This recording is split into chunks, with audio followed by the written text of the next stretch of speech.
Hello and welcome to the big 150th episode extravaganza.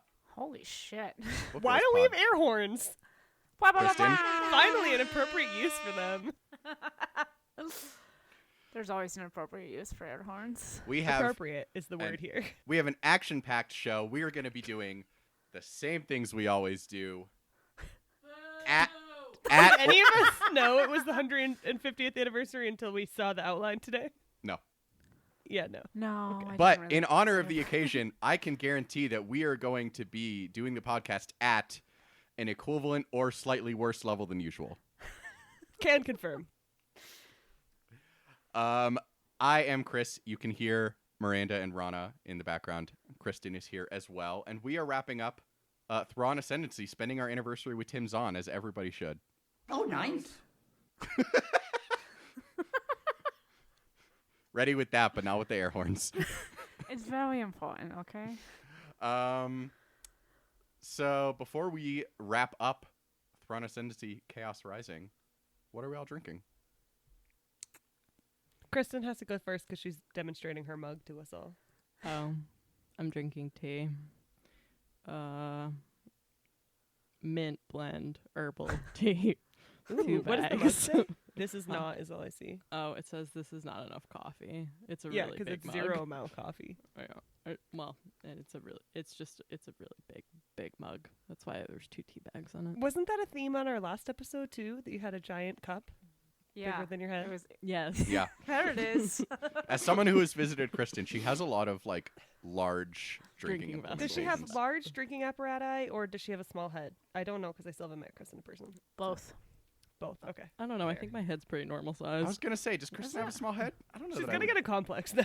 I think feel I'm not like body we know shaming. I don't know that it's I've little. ever had thoughts about Kristen's head one way or the other, which That's leads me to probably for the believe it's best. fairly regular I'm not size. gonna comment on that. I think it sentence. might be a little bigger than mine, so maybe you're right. Miranda has a tiny head, though. She does. I'm God, learning Jill now is I'm just much- gonna like she needs, try like, and the figure out small- if people have large or small heads every time I see them, because I've never thought about Miranda's head either. Miranda has a small head because I know that from trying to put a bicycle helmet on her. That's fair. And hats. I just have a lot Hats. of experience From the with hats. That's yes. fair. I mean, we know that Kate famously has an enormous head, so Yeah, that I think that's accurate.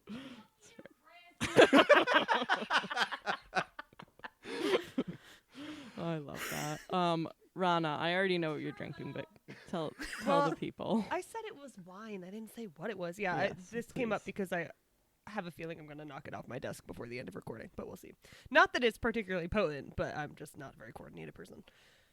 I've actually, weirdly, I'm pretty sure I've had a different wine similar to this one before on the pod, but I swear I drink other types of wine. But this is Cade. It's a Ganacha, and this one is called Tinto Sobre Días. And this is 75% Ganacha and 25% Syrah. And it says it's a blend of indigenous, not the cool type of indigenous, but Spain indigenous, whatever. Indigenous Grenache and foreign Syrah, which display opulent red fruits with hints of blackberries and sweet spices. It's not sweet, for the record. On the palate, it is smooth and luscious with a rich and candied finish. This wine rests its lees, whatever that is, and gets extra elegance and character. It is great paired with grilled ribs and spicy dishes. A young but mature-faced wine, whatever that means. It's kind of concerning. Young but mature never turns out well. But What anyways. vintage is it? What year is it from? no, I know what vintages it means, Kristen. Okay, I'm I not don't that- know. Sorry. I know I'm like trashy. I'm not that trashy. It's from 2018. That's what it means. It means that it's a younger wine, but it still tastes Yeah. good. Yeah, no, Young I but- meant young the but mature. phrasing. That I Oh, didn't the like. phrase. Young but mature makes me think of Fair. like creepy old men hitting on I was gonna say teenagers. that Leonardo sounds- DiCaprio's favorite wine. It's like Mhm. I've Yeah, been watching a lot of exactly. Criminal Minds lately. I know what that means. Yeah, it creeps me out. But on that fun note, I'll pass it over to Chris. Choose your words carefully, Chris. Yeah, right. I'm having a young but mature tequila. No, I'm having tequila, and I'm actually this is a very expensive bottle of tequila that I bought with my winnings last time I went to Vegas, and then promptly got laid off. And so never actually opened it until right now because I started my new job this week. And it What is type of tequila? fucking incredible. It's called Clase Azul. It's that, Rana, you've been to our apartment. It's that giant fucking bottle that like looks like yeah. a vase. Yeah. Yeah, I always admire that. Yeah. No, it's a beautiful bottle. It's fucking delicious. It doesn't even taste like it has alcohol in it. It tastes like you're drinking nectar in the best way. It's fantastic. I'm gonna That's- need you to save a little tiny bit of that because I'm gonna. No, I'm gonna not, house not of that your cup, entire but, bottle like, tonight. Don't You even worry could. about I it. don't know what the new job is like, so Yes. No. Next time you're here, we're absolutely gonna break it out. yes, thank you. Sorry, Kate. I'm just inviting myself over to your house when times are better. I don't know. Kate would I'm sad. Go. willingly trade you for me, so you don't need to apologize to her. I believe it. Miranda, have you gone?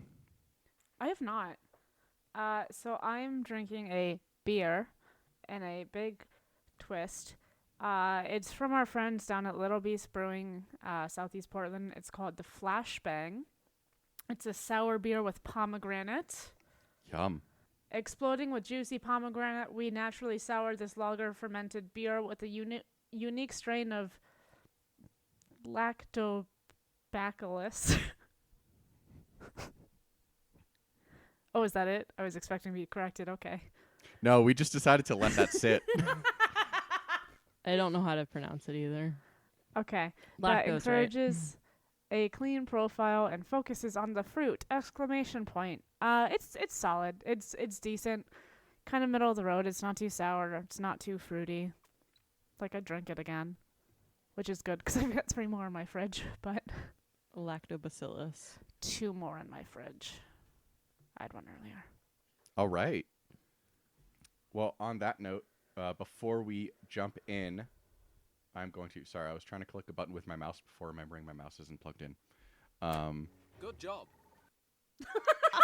Wow, perfect timing there, geeks. Really making up for the lack of air horn at the beginning.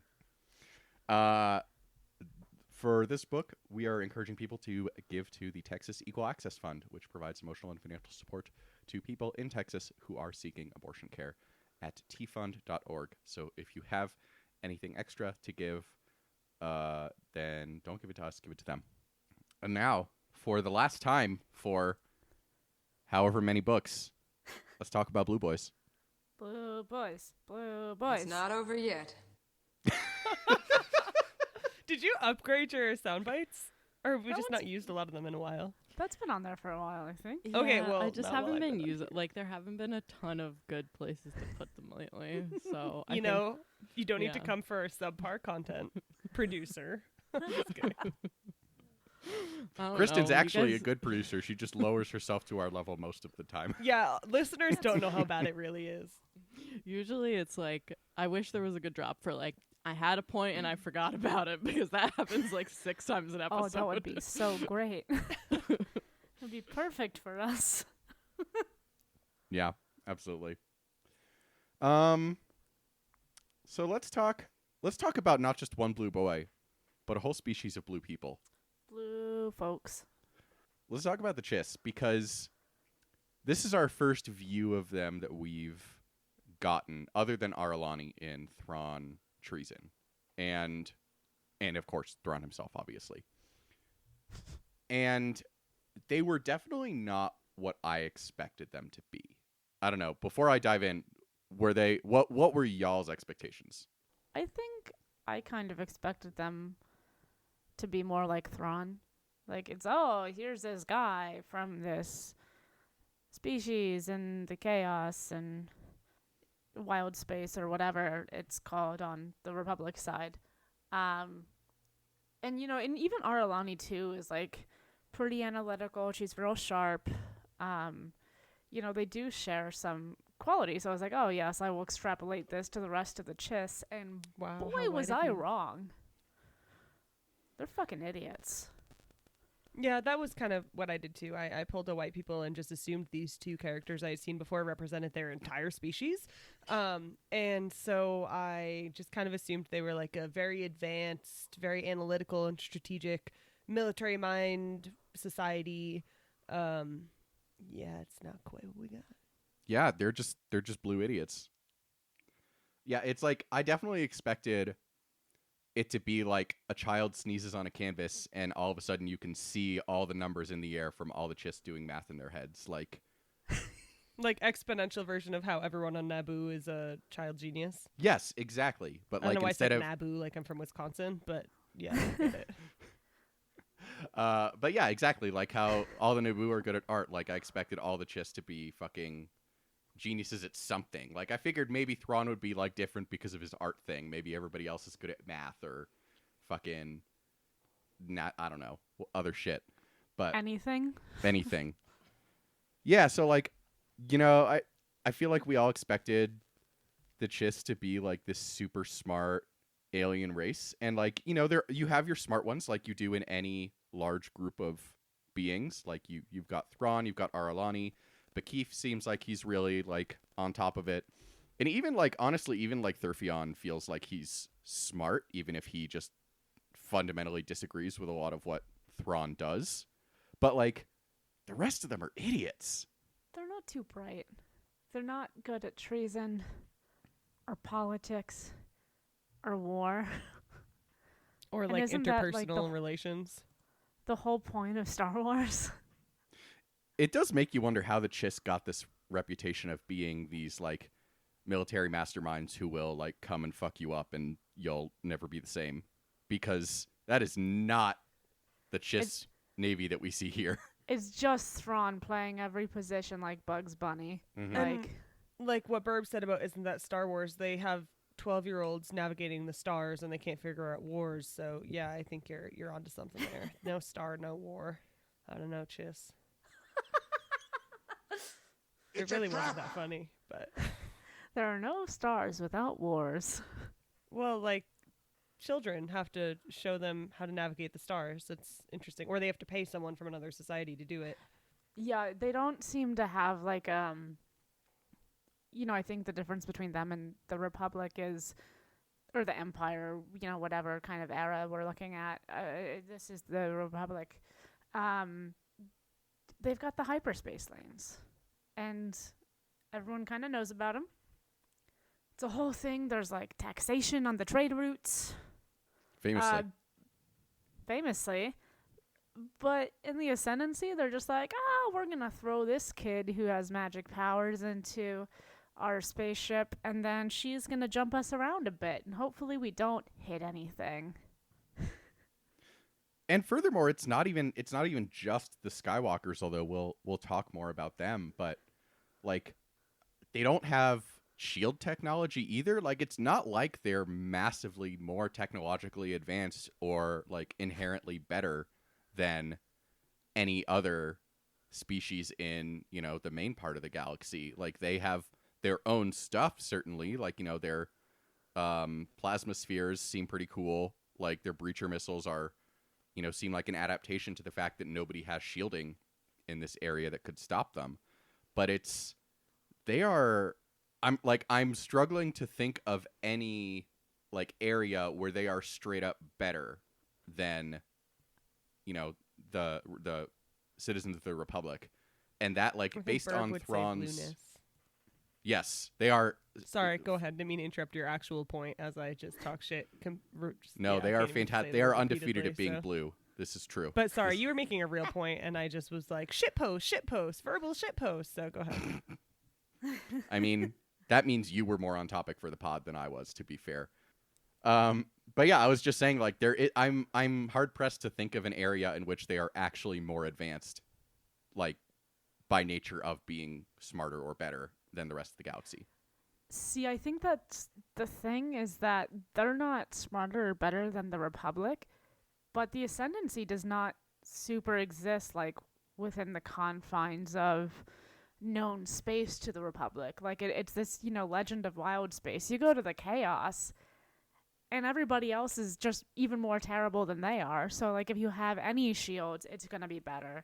And so I wonder if it's, like, just them being the dominant society in their kind of region of space that is translating over to, anything that the Republic might know. Because they're like, oh, the Chiss, like, they're big and scary because they're beating the other ones on the playground because they don't have shit for... I think there's also, like, something to the fact that they're so secluded and secretive. Like they hide themselves from their own society with their underground world. And I think maybe the characters that the Republic is exposed to, however verbs and nouns get along, the people whom we see at other points in the story have to have risen above the rest of the society in order to be willing to branch out and willing to do these, like, you know, strategic missions that in some way intersect with other folks in the galaxy. Because I think really it doesn't seem like the Ascendancy has any desire to have a lot of contact outside of their little bubble. And so maybe it's just a matter of like a small population or a very similar population of people that we see who make it out and therefore are very strategic and have military minds, or, you know, things like that. It's just the Republic extrapolating on meeting Thrawn. Like, that's their whole secret. That's why the Chiss are smart, because Thrawn is. And he is the best of the Blue Boys, but, you know, you can't super do that. It makes you wonder how pathetic the groups that the Chiss beat to kind of become the leaders of the Chaos were. Like, it's like they have this storied history of being these military masterminds, and they actually just beat people who like were in space for the first time. Like, their ships basically exploded all by themselves. Oh, the Chiss did it, everyone. Listen, if no one else is there, you can take credit for it. Hey, listen, another white you statement. can take credit for it. You can take credit for it even if other people are there. I've got As long a as you're lot loud of enough. those for this. I'm going to mute myself now. I've got a lot of white people statements for this book. Yeah, it's I was not going to make a reference about settlers there with that last comment, but I'm just going to go on mute and drink my wine. The whitest Blue Boys. It's true. So let's now dive in and talk more specifically about the titular Blue Boy. And I did that just for you, Miranda. It's the titular. Obviously, this is a book about Thrawn, and You can tell because his name's in the title. you know it's a dead giveaway, really. As you said, Miranda, the titular role, and we learned some about him. I don't know that we learned as much about him as I expected from, like, this is young Thrawn as you've never seen him before. Exactly as Thrawn as the past. I Yeah, know. he's kind of the same. He's the same but smaller. Like, He's at a lower rank. That's it. Yeah. He has exactly as many people who believe in him, which is 1 to 2 per book. But yeah, he's it's a good still amount, okay? Like, he is, and true to his nature, he is still very self-assured. Like, he, even at this young point in his career where he has just been given his own ship back after wrecking it the first time, knows he is the smartest one in the room, and furthermore wants to make sure that everybody else is aware of it too. I will say, like, wrecking your own ship and then getting a story about your comeback is very Star Wars. That is true. Like, that's kind of the whole original trilogy. That's what people Yeah, mean when they talk about redemption in Star Wars, right? Getting your ship back. Yeah, you're getting your ship back. That's all it Uh-huh. is. Mm-hmm. yeah, I don't know. Like, I don't know if I super learned anything new about his character. I think it's like it obviously digs into some stuff a little more, and you know, we see his self-assuredness at work. We look deeper into some of his relationships with folks, but I don't know. He's just Thrawn. It's the same shit. The only part that surprised me at all was when he's having the argument about why he should be able to go on his mission and he's being told no, and he gets kind of like emotional. And that was the only time where I thought, and by emotional I mean uses 1 exclamation point in the page. But that was, I'm not kidding, it's really 1. Keeks is making a face like, Ronald, why did we invite you on the pod? But it's true, like, it's 1 exclamation point. But it surprised me because it made me see just how much his society, I guess, meant to him, which maybe was in the original Thrawn books that I read as a child, but I don't remember that. So I will say that was a big surprise. Okay, big, not the right word, but it was a surprise. Which is wild because they do not give a fuck about him. They all Exactly. kind of actively hate him. That's Yeah. why I was Which- like, huh, okay. Oh, maybe I'll use that as my thing. I kind of got the impression that, like, they all kind of respected Thrawn. Like, oh, yes, we will send our best and brightest to the Empire. And they're just trying to get rid of the fucking guy. Like this asshole trying to steal some ships and do shady shit. Yeah, it is interesting. And Rana, to be clear, I'm pretty sure Keeks' face was, Tim's on, why did we invite your book on the podcast? But I digress. Oh, I'm not offended. It's okay. Unlike Thrawn, or maybe like Thrawn, I don't feel the need to prove myself at any time. That would be my only similarity. And dark hair. That's it. That's all we got. That's fair. That's fair. Two very important qualities, to be sure. But no, Rana, I think that was actually a really great point about what does he care about. And I completely agree with it. Like, we don't really see Thrawn in the original in the first canon trilogy or the original Thrawn trilogy caring about anything but Thrawn being right. And here you're exactly right. He does seem to care very deeply about the Ascendancy. So that's a really great point. Do we get to see that change over the course of the rest of the trilogy? You can be as vague as you want. Yeah, so for background, I just this week finally read Lesser Evil, which is the third book in the THRAWN Ascendancy trilogy. Didn't that come out recently? It came out in November. I like how you said you just finally read it and it has not been 2 months. Listen, I usually read them like week 1 or 2. Okay. And I just couldn't bring myself to read this one because I didn't particularly like the first 2 in the series, and this one's 500 pages. That's a big boy. It's a chunky boy, to be sure. Big blue. And I was texting, I was texting the people on this pod, being like, "I'm so mad. This book is really good."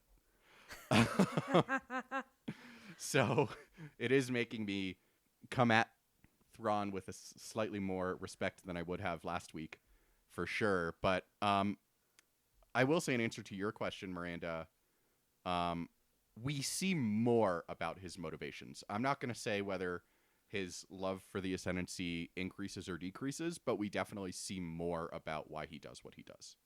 Okay, yeah, because now I'm thinking, you know, if we want to describe Thrawn in the original canon trilogy of, like, he cares about Thrawn being right, like, at a certain point, you know, if he's doing all this and he cares so deeply about the Ascendancy, if he's, you know, doing these things for, like, to make it better, and nobody cares, they don't want him to do this, like, he's just got to get so fed up with it. It's disillusionment. Yeah. You can hear Orca. I was going to say, I'm so glad Orca just made an appearance. Orca, tell us your thoughts. He's got many. I know this is not a visual medium, but Orca is licking his lips and being very cute. Hi, Orky. I miss you, Orky. He says, "Okay, that's enough. Sorry, Let me I go know- back to Mom now." I know his name is Orca, but I call him Orky sometimes because I'm rude. Oh, we call him Orky. We call him all sorts of things. Ha. Orky, Orkle, stupid dum-dum. You know, just natural Just offshoots. just Orca things. Does anybody else have any final thoughts about Thrawn, or should we talk about the Skywalkers, but not those Skywalkers? The Skywalkers who skywalk? Yeah, I'm ready for the walking sky. Thanks. Is that similar to a warring sky? Star, damn it. Yeah, I was gonna say I'm not sure what point you're trying to make. I fucked it up. I stopped thinking halfway through saying it, and it just did not end well for anybody. It's okay. That's And if like that isn't how the my pod. life is run. I stopped thinking halfway through saying it. A Book Wars pod story. But yeah, so obviously we learned a lot more about the Skywalkers in this book. We got a story from the point of view of Thalius and Cherie, who obviously are unique in their perspective among the Chiss society. But I feel like we have like more questions about their role and how they got to this point than we did before. Do they have a thing like the Jedi do? Or they sense the Force? Or the mom's like, hey, this kid's doing some weird shit, and then the Chiss come and, like, steal the babies? Like, how does that even get identified? How common? I have so many questions about this. Well, because didn't Thrawn never see his sister again after, or did he just go off to the military academy and she stopped being a Skywalker and came back? Like, there was no, something. I think he just never with saw that. her again. But Yeah, was it he said he because never saw her again. Right, but my question would be like, do they live the same life after, or is it just that he went to the military academy and then joined his new family and that was that? I feel like they stick with the family that like got them into the big F family, like the Yeah. Thrawn, the myth. Like Thalia's, she's a myth, you know. They were like, oh yes, we've identified a Skywalker. We will take her as ours, because I don't know, they gather them up like Kindling. yeah. I was gonna say use, trophies, res- but kindling resources. works too. I was thinking because then they burn them out and then they don't work anymore. Oh, I mean, yeah, the Ascendancy gathers them like kindling. That's what I meant, yeah. The myth gathers them like burnt trophies, I guess, to keep with the metaphor. We know it didn't really make sense. It's okay. Resources for pride and glory. I don't know. I forget what point I was making before that. That they fiery gather them up. disaster. Yeah. Oh, so like I don't know if I would imagine they don't go back to their original home. Yeah. Nuclear families. That's got to be lonely. Yeah, that's a good question, actually, just about the Ascendancy in general. Like, do Chiss keep in touch with their birth parents? Well, if because they not get every Chiss rematched? person is not every Chiss person is rematched. So So I guess specifically, do the ones who get rematched yeah. keep in touch with their birth families? And at least with Thrawn, his sister aside, the answer still appears to be no, as far as we're aware. Yeah. But yeah, I don't know. The sense I got from what Thrawn said was that he had never seen her again, as in she was never seen again by anyone who knew her. Yeah, that was kind of what I was thinking. And maybe it's just that she led a ship badly and everyone died. But like, maybe it's something around the secrecy of the But Thalia's is there, and she's open about having been a Skywalker before. So I don't know. It all seems very shady. Yeah, child labor. Good times. I also hate that the word for the people who take care of them is momish. Yeah, I It's don't like like you're a that. mom-ish. Like, really? Tim's on at his best. Well, hey, it had multiple consonants in it, so. You know what? You're so right. But no, it's and also like there are a couple things that I think are just Timothy Zahn writing children, but that like irritated me of when Thrawn's telling her important role in this mission, and then she's like, "I'll do it if I can have some colored pencils." I was like, "What the fuck?" I mean, Yeah, I it's know like- how little kids operate, but it still just stood out as interesting. I also had that reaction because, like, isn't she like 10? Yeah, she's Yeah, like and she's 9 or always saying how so. she's not like a young 7-year-old; she's a 10-year-old. And like, listen, like, kids are absolutely like that. Like, they don't understand importance, like, beyond like object permanence of things they want. But like, she's not 4. Yeah, exactly. That's why I was like, did I mess up the Chiss aging in my brain? Like, what's going on She's here? familiar with, like, she's been doing this for a minute. Like, she understands, maybe not the stuff that she learns with Thrawn, like, about the tactics and stuff, but, like, this She is knows the not- weight. Yeah, she knows it's important. She's done it before, clearly. She goes from demanding colored pencils to having the fine motor skills to be like not just a passable but a good pilot on 1 week's training. It's because she spends all of her time coloring. God, you're so It's right. fine motor skills. Very fine. That's the training program. They just make them color for days on end. I want to Sense do the that color. program now. That's how they get all that art that Thrawn studies. Yeah. Pow, pow. Where's their sound effect geeks? I bet she's petting the dogs. I bet you $10. Well, no amount of money when I'm about to change jobs and we'll have a week without income. But you know what? I bet she's petting the dogs. Now this is pod racing. See, she was late because she was petting the dogs. Exactly. Yeah. I would definitely be curious to know more about the selection of the Skywalkers and how they determine them. And yeah, I'm curious about it. And then, sorry, go ahead. Do they take more Force-sensitive babies and turn out to be Skywalkers? Like, do they Maybe. have trials? Oh my god, I'm Or do they- imagining like the kids in like a battle royale. killing Just each like throw a 3-year-old into a cockpit. Like, all right, kid, let's go. Are they devastated when they lose their powers as they get older? Like how sad are they about that? How does that even work? I assume they just lose their connection to Is it because so like I'm just thinking about the Jedi, but they really lean into the Force, obviously. That's their whole deal. but they really kind of focus as they grow up and they go through being a Padawan and all of that, like on kind of strengthening their relationship to the Force and like kind of honing their wielding of it. And like it's just something that they actively keep up with. And it seems like the Skywalkers, like, they use it to navigate, and then they keep using it to navigate. And then, you know, if you're not, it's like a muscle, you know, like if you're not training it, working it. I should not be the one making Use it this. or lose it? Is that what you're saying? Yeah, sure, like that. Like they're not taking any steps to advance it. I don't know though, because when we first meet Thalius, she is like taking a final mission as a Skywalker and failing, and like, so it's not like she hasn't used it in a while and then she just forgot how. But like, it definitely for her seems like she has been using it, and like eventually it got to the point where she just can't do it. Yeah, I think my point is like if they're not actively progressing and like being, you know, intentional about strengthening their use, and you're just doing the same thing every time, like, does your relationship to the Force get weaker? Oh, I understand. Yeah. I don't have that answer, but I see where you're coming from, How and you may be dare right. you?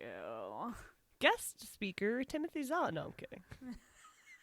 Oh God. Mr. After Zahn. how much shit we've talked. I know. I was gonna say. Also, there's we have not 5 many listeners. authors, Never. There's not many authors that I would be like, no, like we can't invite them on the pod. Like they'll be mad at us.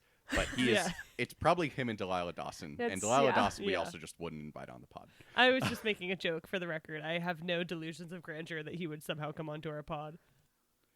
I mean, we have had 2 Star Wars We had authors also, on the pod. yeah, Zoraida is way more important to me than fucking Timothy Zahn. Even though I read books by Whatever. Timothy Zahn as a child, I don't care. Like, it doesn't matter. 100%. But any future authors listening who later tell us that they listened to our pod and we were mean, I swear we're not like this. We're not like this as long as you don't listen to any Well, other I'm just thinking about episodes.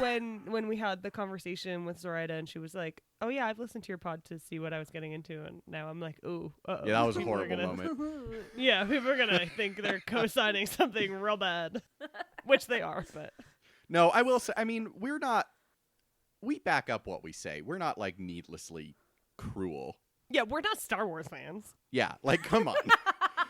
We're not fucking like dumpster divers. Jesus. All right, so the other aspect of the Skywalkers that I want to talk about was all the secrecy around them. And like, on the one hand, I almost understand why they're secretive, because, you know, it's a resource that you have that other people don't necessarily have, and you want to, you know, keep those in check as much as possible.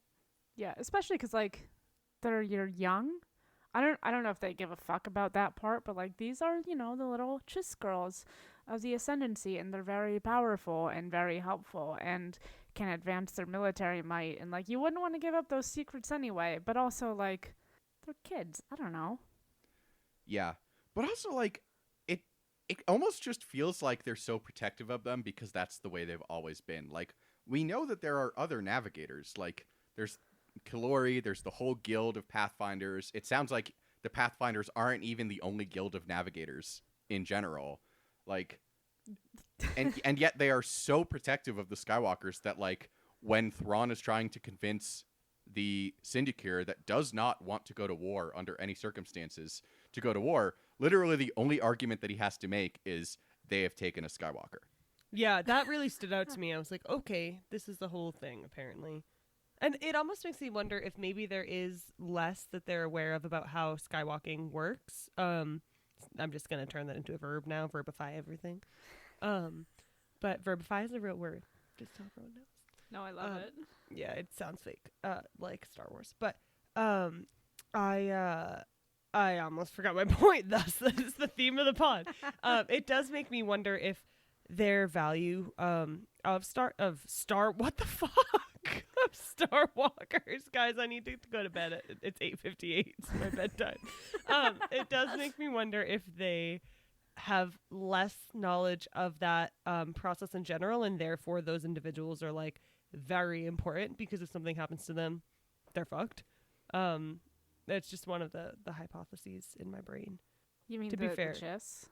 Yeah. See, I get that, but like, there's still the other navigators, and Yeah, like, I that's feel like true. we did at some point get a look at Kalori navigating, and it was similar. Like, Yeah. I would imagine that for the Skywalkers, it's more of a natural thing. Like, I mean, I'm sure they have to be kind of guided to it. Like, hey, this is how what you don't know. This is called the Force because that's not a term in your society. What is it? The third sight. Yeah. Mm-hmm. Like, I'm sure they have to be guided to it to how to use it, but like, maybe Pathfinders have to work really hard at it. Like, maybe they're not like really force havers, but they're like sensitive, or I just don't know. I'm just curious about what it was that made them so important that they were willing to like stop everything. Okay, we have to go get this child because she's a Skywalker. Maybe it's a cultural, like, religious significance. Maybe, I don't know. But I'm curious. Yeah, it's definitely like it definitely I understand from the book that it definitely seems like the Skywalkers are better at it than other navigators. Like, I'm fine with that, but like it at times feels like it's like we are militarily superior because you have cars that go 50 miles an hour and we have cars that go 65 miles an hour.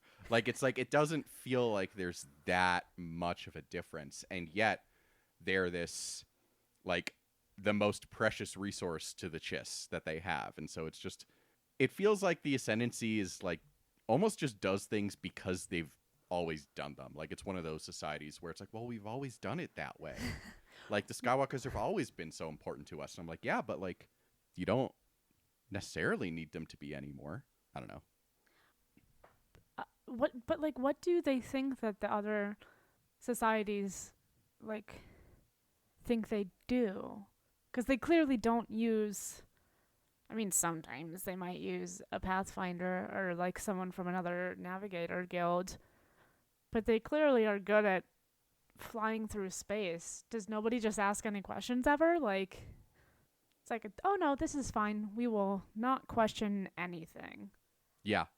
No, that's an excellent point. Like, it feels, all this feels needlessly secret and also surprising that they've kept it secret for this long, for sure.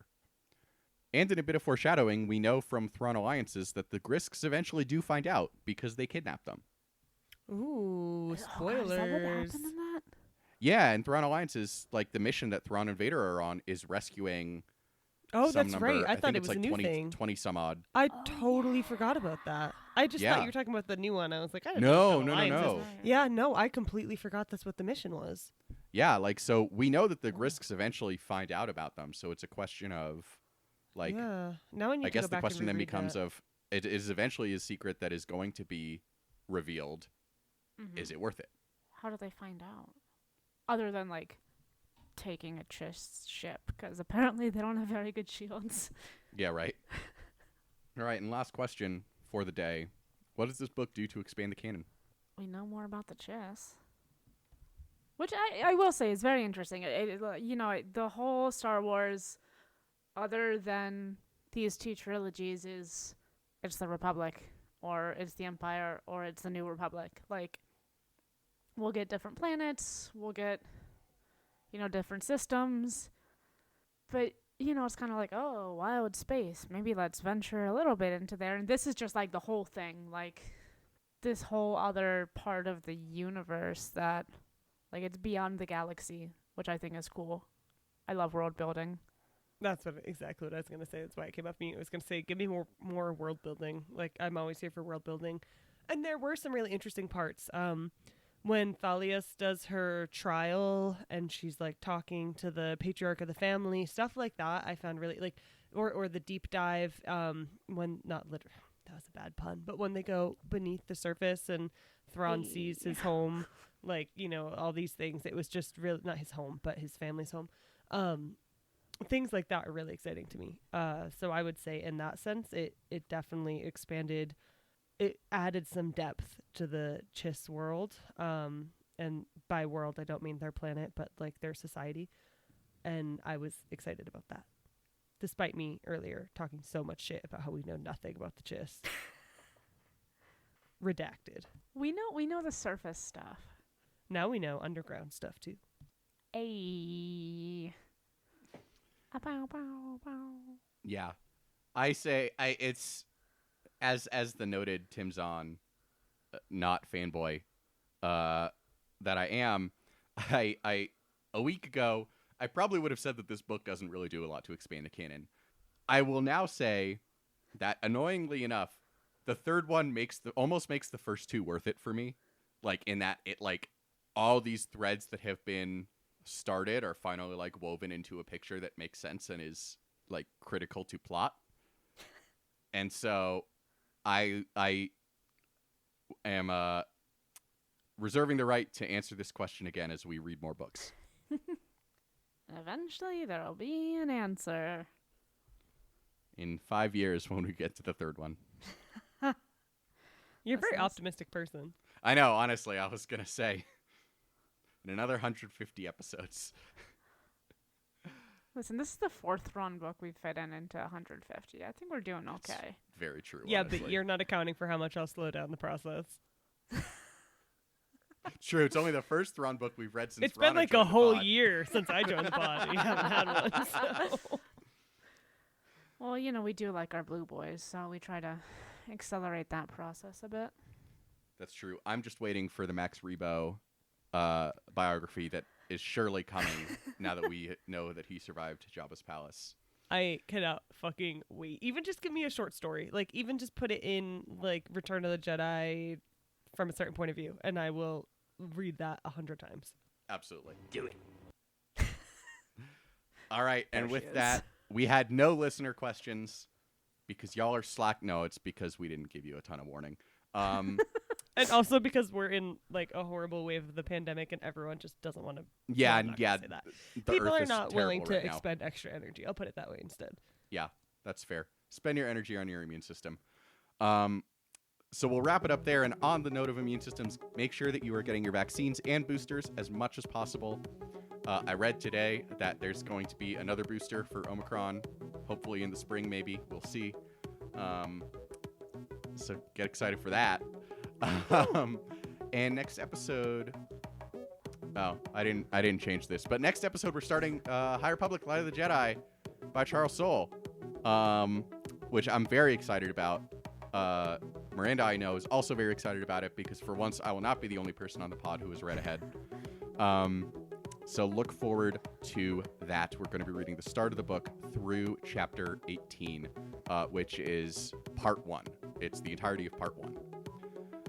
If you have the means, first and foremost, donate to the T Fund. And then, if you decide to light your money on fire and support us, you can donate to the Tosh Station Radio Patreon or give us coffee at ko-fi.com/bookwarspod. From all of us, including the 5 pets, Argos, Cerberus, Jasper, Orca, and Tony, our theme song is Whiz Bang by Poddington Bear. Our logo and artwork are by Joe Butera Design.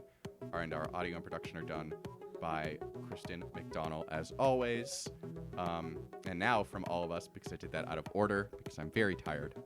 I am Chris from Miranda, Rana, Kristen, and Kate screaming in the background. We will talk to you I'm next week. doing the best at this. I hit Chris, that by look, you're tired at accident. 9 p.m. I'm so I proud of know. you. It's because I'm working again. It's because you're working. I hit that by accident, but I was going to come in here to drag you for forgetting our names. I thought you were saying that you were the best person on the pod, and I was like, it's just not wrong. Oh, I didn't even notice that. Oh, I thought you were saying that Kate is the best at this for screaming in the background. Oh.